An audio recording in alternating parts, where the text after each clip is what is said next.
নমস্কার বন্ধুরা, সুতৃষ্ণাস ফ্যামিলি কিচেনে আপনাদের সবাইকে স্বাগতম। আজকের এই রেসিপিটি যদি আপনাদের ভালো লেগে থাকে তাহলে অবশ্যই একটা লাইক করে দেবেন। আর যদি চ্যানেলে নতুন বন্ধু হয়ে থাকেন তাহলে প্লিজ চ্যানেলটি সাবস্ক্রাইব করে পাশে থাকবেন।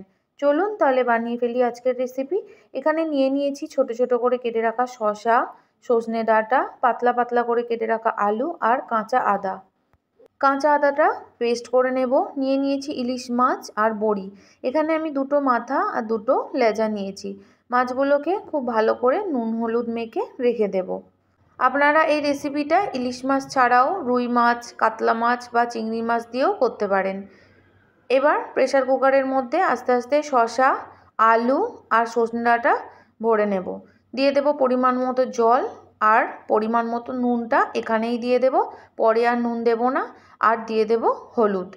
এবার একটা সিটি মারলেই সব কিছু সেদ্ধ হয়ে যাবে, বেশি সিটি মারলে কিন্তু গলে যাবে। এবার কড়াইয়ের মধ্যে সর্ষের তেল গরম করে নিয়ে বড়িগুলো ভেজে নেব। বড়িগুলো একটু লাল লাল করে ভেজে নেব। ভেজে নেওয়া হয়ে গেলে তুলে নেব। এবার ওই তেলের মধ্যেই দিয়ে দেব ইলিশ মাছ। খুব বেশি তেল আমি এখানে দেব না, ইলিশ মাছটা এই তেলের মধ্যেই ভাজবো। ভাজতে ভাজতে মাছ থেকে অনেকটা এমনিতেই তেল ছাড়বে।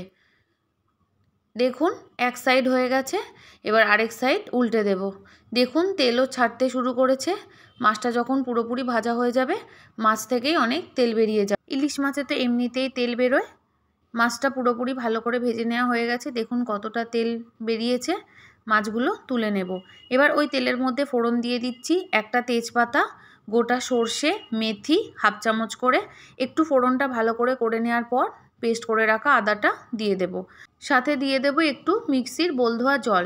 এবার ভালো করে আদাটা কষিয়ে নিতে হবে যাতে আদার কাঁচা গন্ধটা চলে যায়।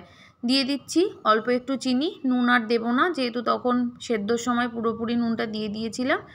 আদাটা কষানো হয়ে গেছে, এবার সেদ্ধ করে রাখা শসাটা দিয়ে দিলাম।